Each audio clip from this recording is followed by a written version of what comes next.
After taking a bit of a bye week, we are officially back with week 13.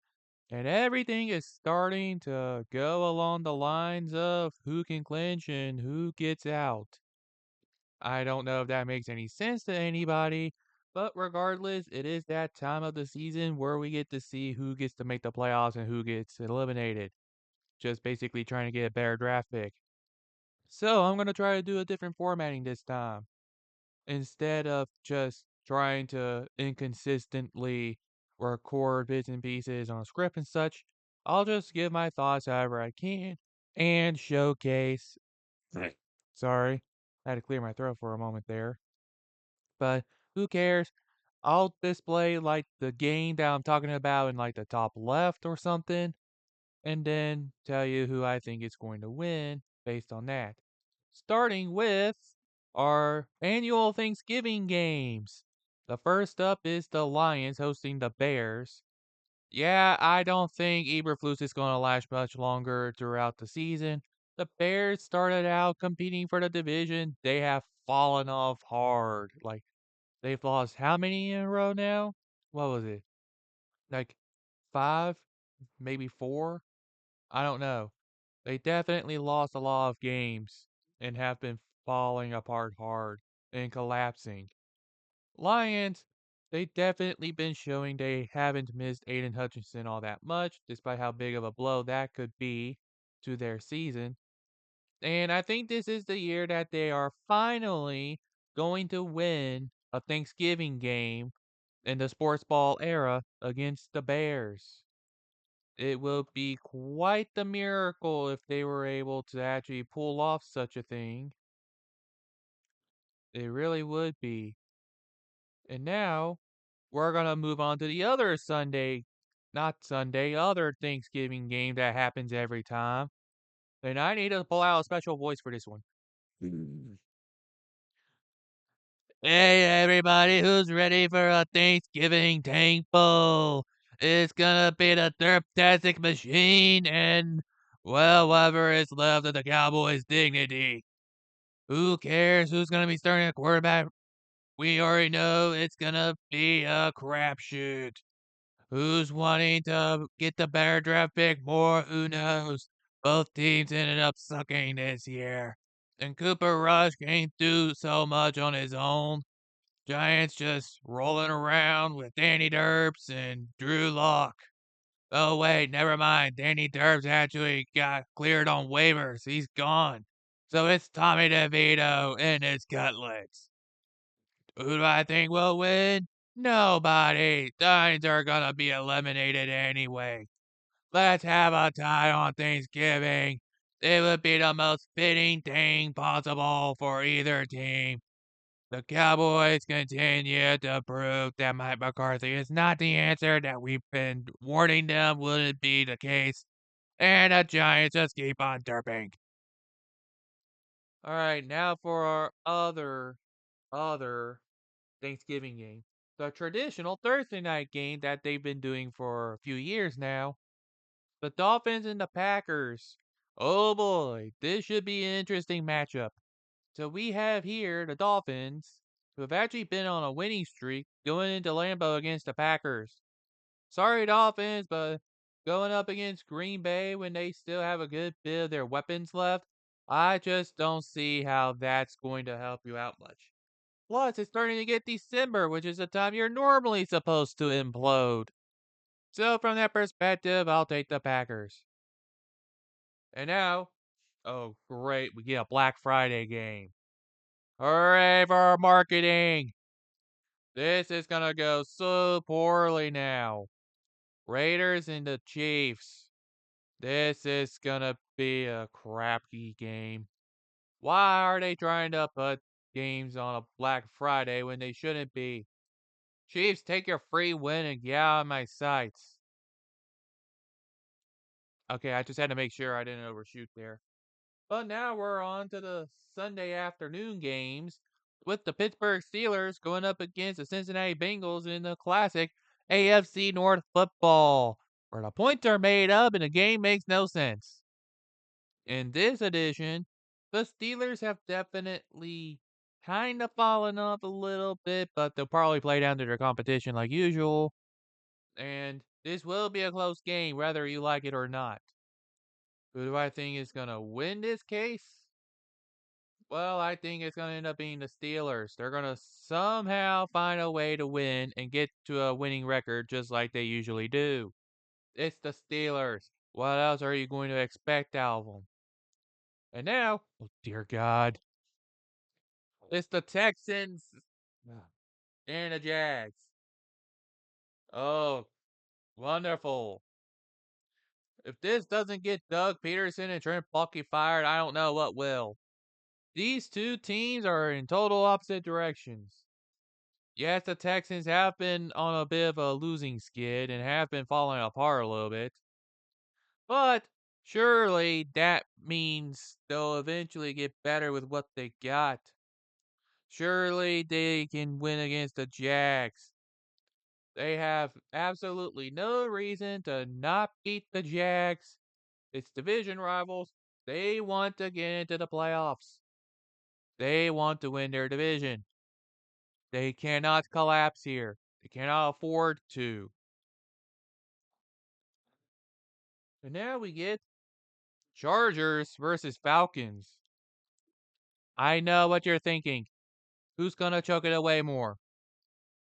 Well, if we're being honest here, we got two teams with a shot at the playoffs, believe it or not, going against each other to see who can pull off the victory. Yes, it's in Atlanta. Yes, Kirk Cousins might be playing. And yes, Justin Herbert might be playing. A lot of it's going to come down to who is the better coach. And in terms of who's going to be the better coach, I think the Chargers have the better coach. As much as people do not like Jim Harbaugh, the end of the day ends up meaning that he's just a better coach overall than Raheem Morris. Sorry to say it, Falcons, but it's true. Now we get Cardinals and Vikings. Well, again, the Vikings will have a winning season in pretty much. The fact that I'm stumbling on my own words says a lot about how unusual this matchup is. The Cardinals should not be anywhere close to a playoff spot right now. They're still a little bit rebuilding, but they have been sneaking up on people. Vikings have surprised everybody. Surprised they haven't even collapsed yet. Watch this be the month where they decide to collapse because I said that. Regardless, I don't trust the Cardinals too much on getting the win over Minnesota, so I'll go with the Vikings here. It'll surely be quite the matchup. Now we get Colts versus Patriots. Well, Patriots, you might as well call it a season now. Not sure how you haven't yet, but this is pretty much the time to call it a season. Call it a season here. You might be wondering what I'm just trying to go through some of these as fast as possible. Well, that is because everybody plays this week. I forgot to mention that before, but not like it matters right now. As long as the Colts maintain a reasonable game plan, they're going to win. Plain and simple. And now, oh God, the oh goodness, the Seahawks and the Jets. Oh boy, Seahawks and the Jets. If anybody remember or what reference that is. And this is supposed to be a matchup. Did anybody expect Aaron Rodgers to fall off? Everybody hyped up the Jets early in the year saying they're going to win the division or at least make the playoffs and go on a pretty good run.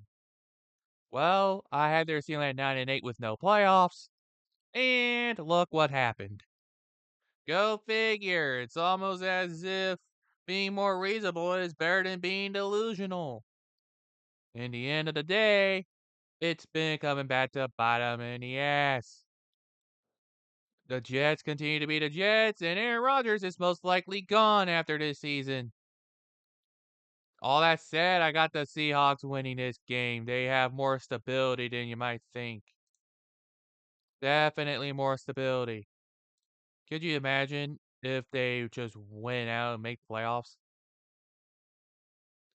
And now, wrapping up our afternoon slate, it's gonna be the Titans and the Commanders.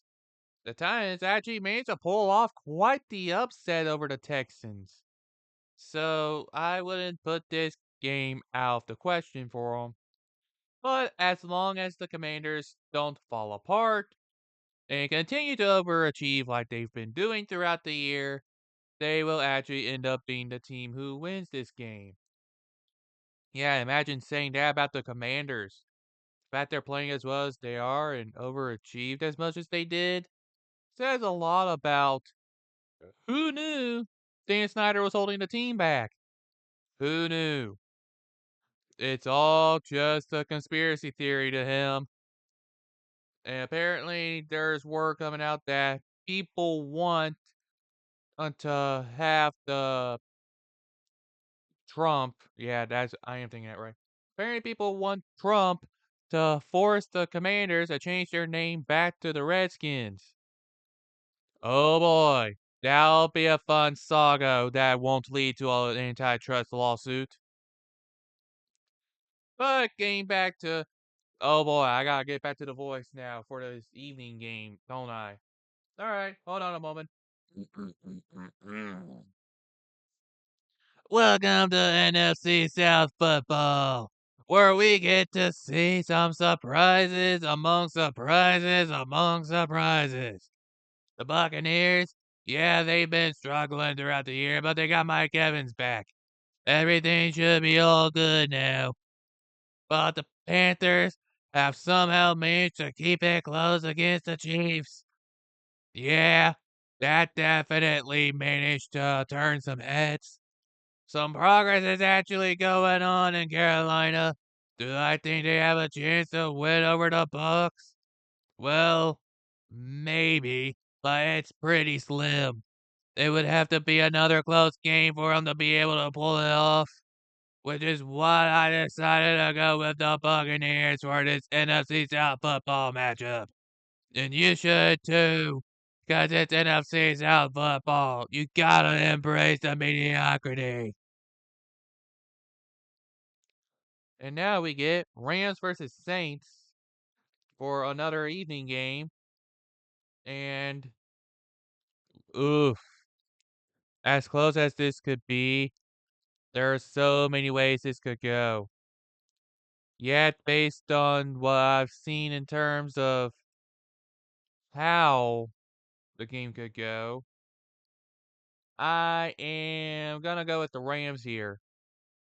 They have the more key pieces back, and they'll definitely be able to hold off the Saints defense and offense, who are a bunch of old dudes at this point.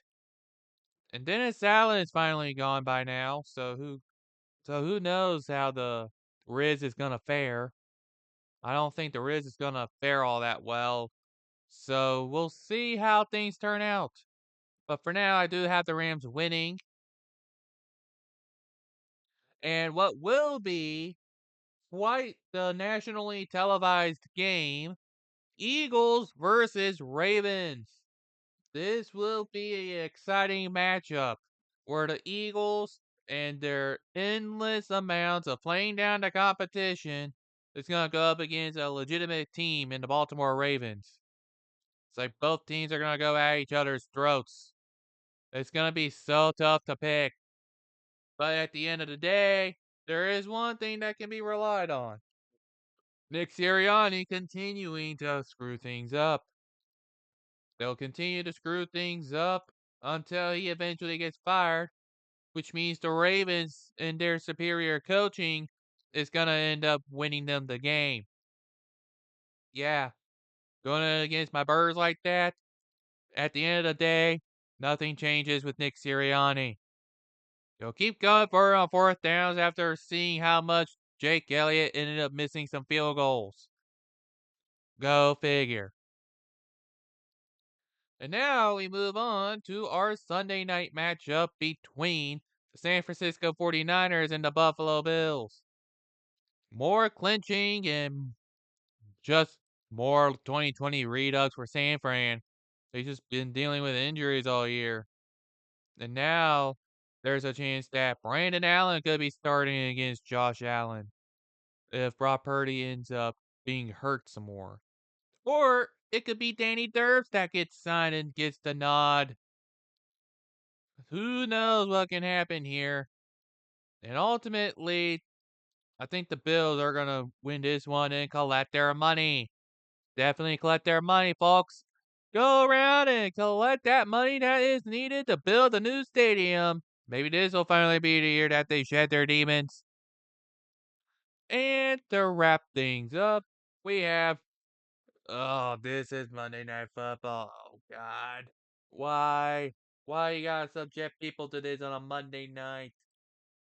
Browns versus Broncos. Do I even need to say who's gonna end up winning this one? It's like one team overachieving versus one team that's still locked into like $230 million contract who's been very injury prone and inconsistent. Is it really that much of a contest on who's going to win? No? Good. They'll probably try to keep it close just like everything else, only for it to fall apart at the end. Hooray! That is some goodness there. Well, that definitely went better than how I'd hoped, especially given, well, everything that keeps going on. So as the results stand right now, it would be the Lions in, the Bills in. I think that might also put the Chiefs in as well. Depending how things go, the Vikings may need another week. And as things also stand, the Patriots, the Jaguars, the Raiders, and depending on how other stuff goes, the Giants are on the chopping block for elimination. Some of these are just losing out. Others just need a few things to happen. Bills and Lions. Well, Lions will just clinch a berth, not the division. Bills will get the division. Chiefs will get the division. That's basically how things would look if these predictions go as normal. Thank you all so much for tuning in, and until next time, travel safely. I definitely rolled off the tongue better.